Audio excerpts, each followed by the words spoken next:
so long, I wanted to just recap what I've done here. For the last 15 minutes, we made 2 fizzy drinks, okay? And I'm introducing fizzy drinks because we have a holiday coming up. Holiday weekend is always full of soda, and we are trying to stay away from things that cause inflammation, which is one thing is sugar, and soda is very high in sugar. So we are taking our sparkling water, or you can do tonic water, but sparkling water has less calories, okay? And tonic water, although it has more calories, it can help in certain ailments, like your cramping in your legs and certain areas of your body. Okay, so tonic is good for some things. Sparkling water is good for others. It's up to you, but just do your research and make sure that you choose accordingly.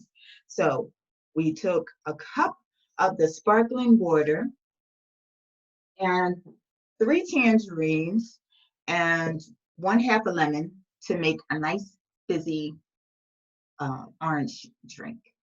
So that does not include any sugar other than the sugars that are naturally occurring in our fruits there, okay? And we separated the pulp there with just a hand juicer, okay? And we juiced it just like that, okay? So now, the thing that we did was we sliced up 2 stalks of celery. And I have to say here that you should make sure that your fruits and vegetables are organic.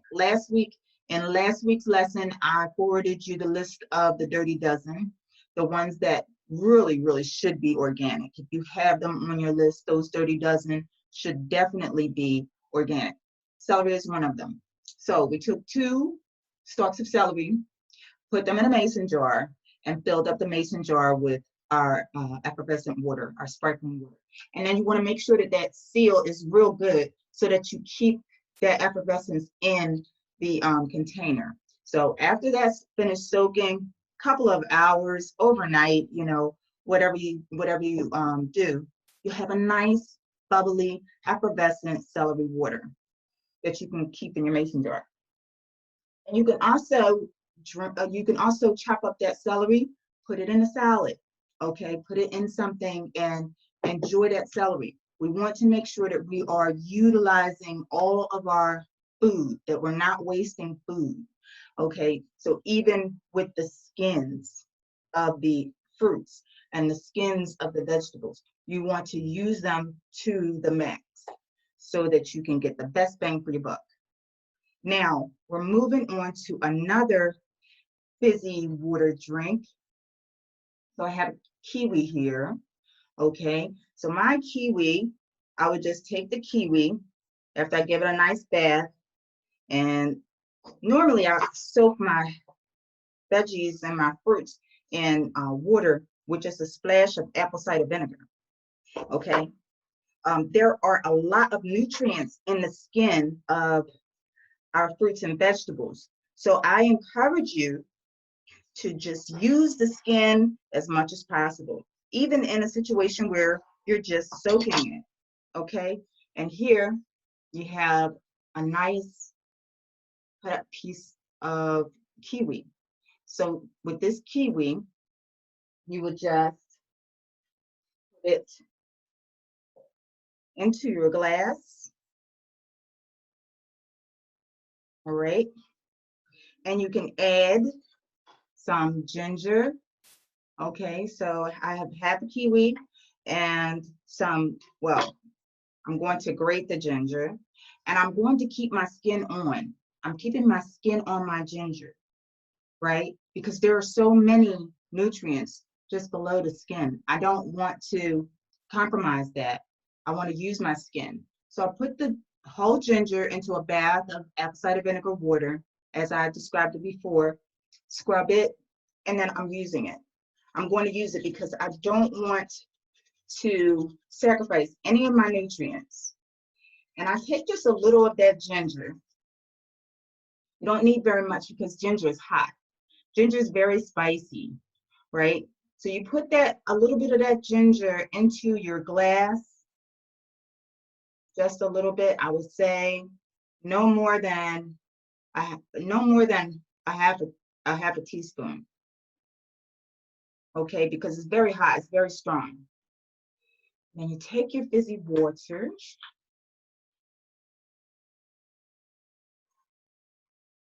and you create a beautiful effervescent glass of kiwi water. And I did have some limes, I think. So you can even add some lime to that. And with the lime, you just want to roll it a little because your limes are so small. Some of them are so small. So you just want to roll it a little like you would a lemon. Okay, and release some of those juices. Take and cut that in half. Now this is going to be different than we cut the tangerine. So we want to cut the lime lengthwise, okay, because it's a different type of presentation. So we want to cut the lime lengthwise and then just a wedge, okay, just a wedge of that lime. That lime is going to go right in there. You can even give it a little squeeze and drop it in. That lime is powerful, very powerful. So you only need a little bit of it to your half of a kiwi and your cup full of fizzy water. So this is your lime kiwi recipe. And you have your ginger in there. Just take a taste. And that's so good. That is so refreshing, so good. And there again, you don't have any sugar. You don't have any sweetener. If you do want sweetener, if you do want something sweet, I would suggest a little agave nectar. Okay, you can do a little agave nectar, or how about some organic maple syrup? Now, if you haven't tried that, that's really interesting. Just a little though, okay, just to take the little edge off. But we want to try to wean ourselves away from that sugar and enjoy the naturally occurring sugar as much as possible. Here we have someone else.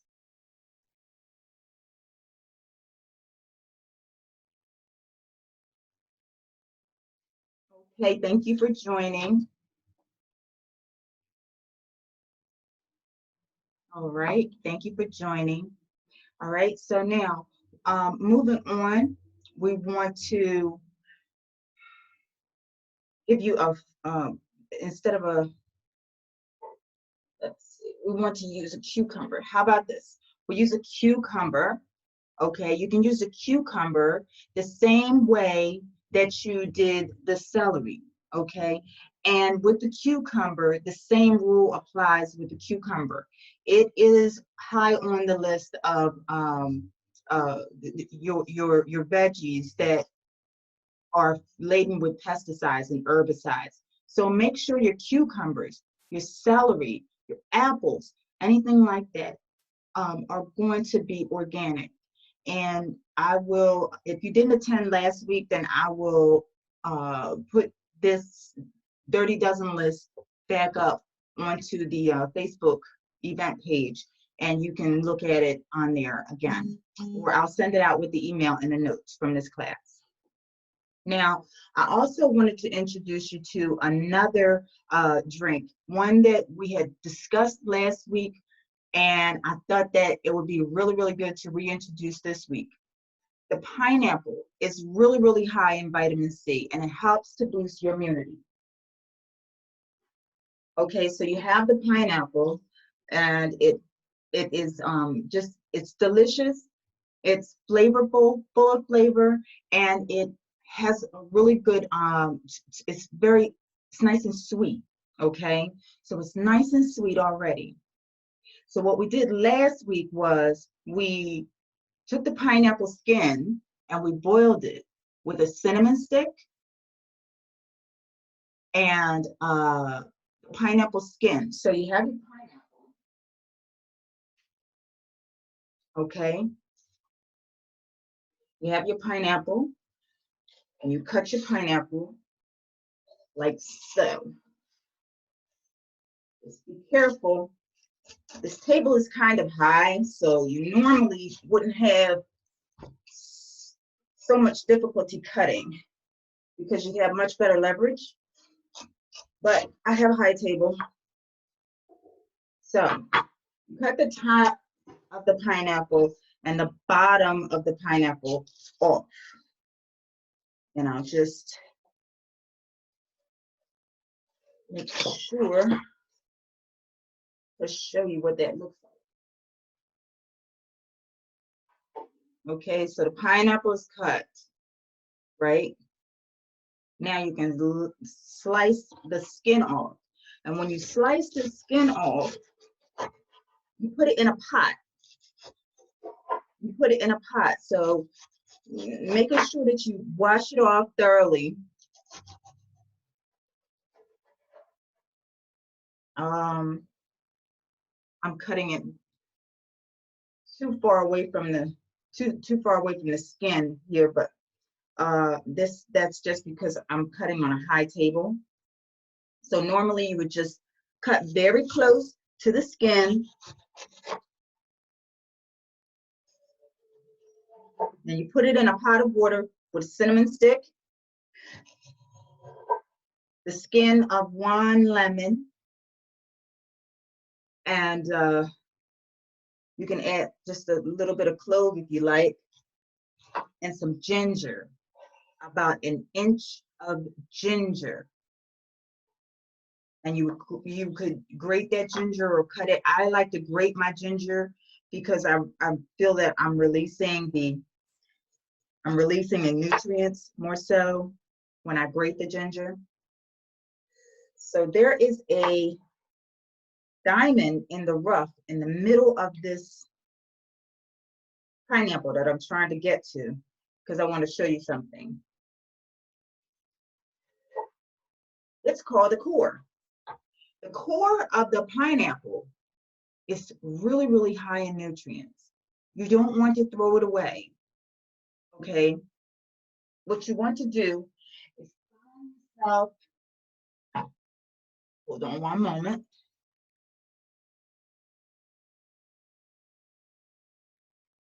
Hi there, thanks for joining. Thanks for joining, Rainier. I'm on the pineapple drink, right? So we're discussing Fizzy waters and how to make some wonderful and delicious alternatives to soda. So we're using some sparkling water or tonic water, and we're using all these different fruits and or vegetables to create an alternative beverage. So now we're on the pineapple. So now I've cut the pineapple and I have the core in my hand. And I'm not going to throw away the core. I am going to take my nice long bottle, my water bottle here, and I'm going to plop that core into that water bottle. And you'll have 4 of them. You'll have 4 cores because you cut the pineapple into quarters. So you have a whole family now that can have fizzy pineapple water, you know? So you just add your water to your water bottle and cap it so that you can keep that effervescence going. And then you have a nice, delicious drink to serve to your family, you know? Also, if you want to make a larger container of it, put them into a larger container and just fill the container up with your sparkling water or your tonic water. But what I strongly recommend is that you use a container that has a good lid that's going to, seal very well, right? Because you don't want it to go flat. You don't want it to go flat, just like soda will go flat if you left it open. You want a good seal, and you want to make sure that everybody has that wonderful experience. So Now, with last week, we went over how to make that ginger pineapple drink. This week, you make the ginger pineapple drink with your fizzy water.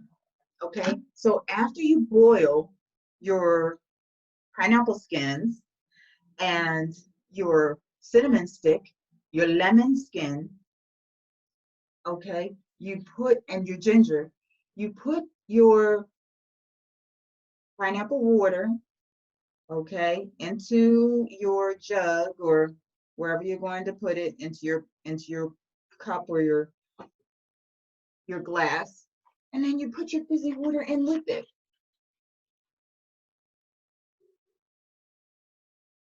And you have a delicious effervescent drink.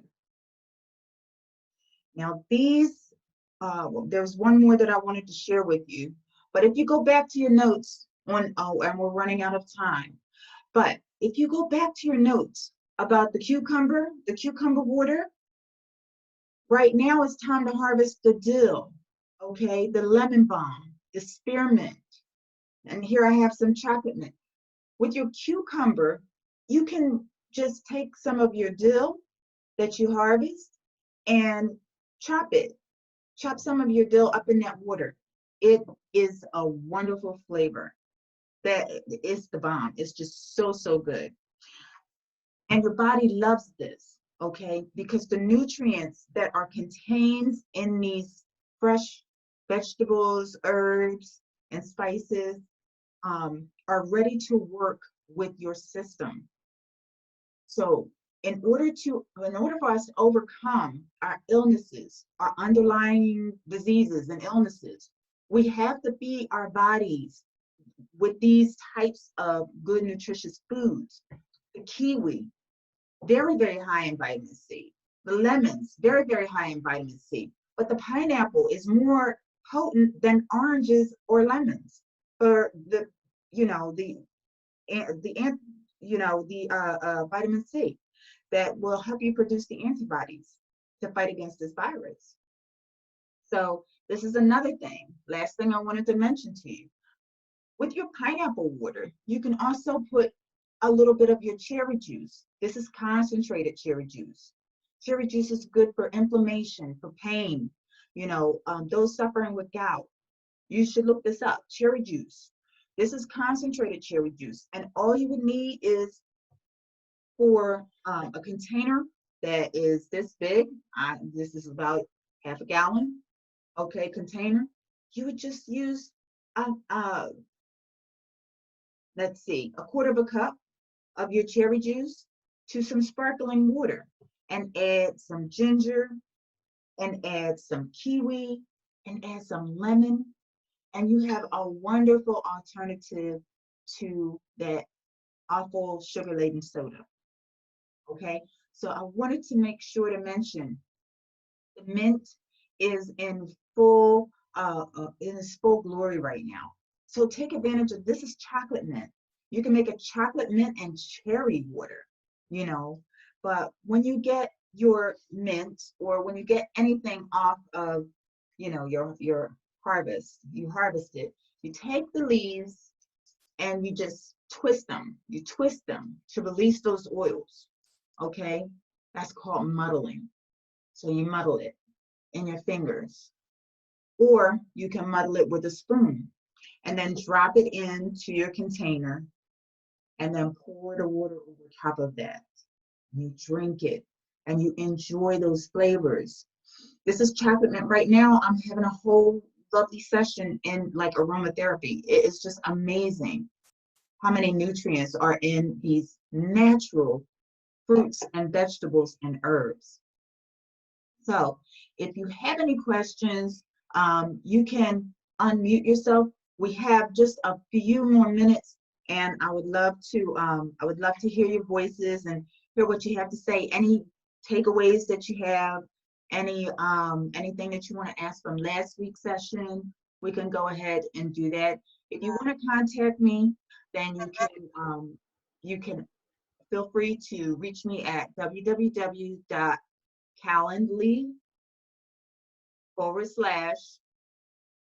364 Life Coaching.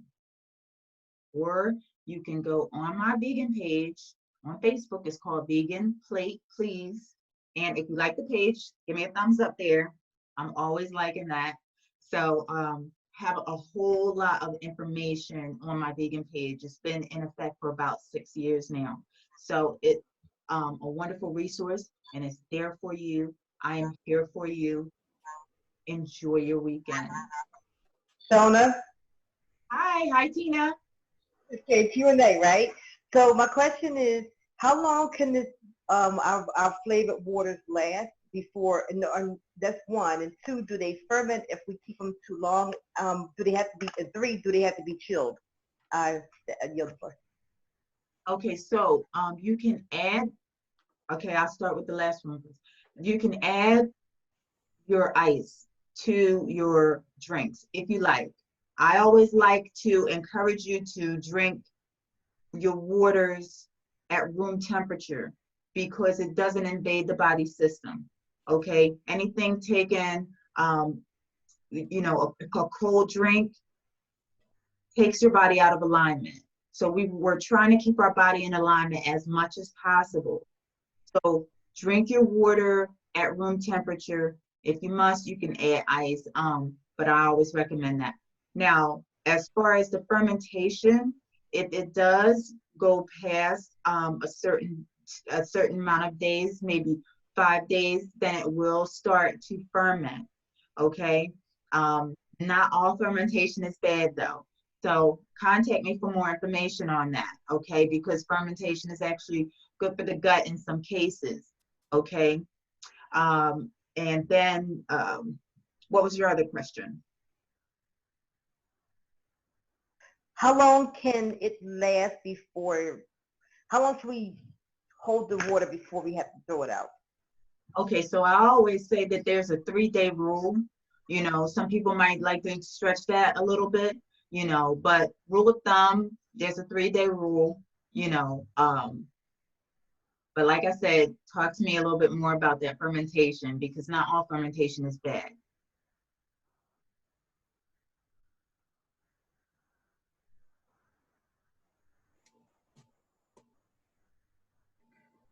Rabbi, you have a question? You look like you have a question. Well, it was that same question for a while. My wife and I have been making just cucumber water or maybe cucumber. Now mint is coming up in our garden. We will put that in and make it by the pitcher.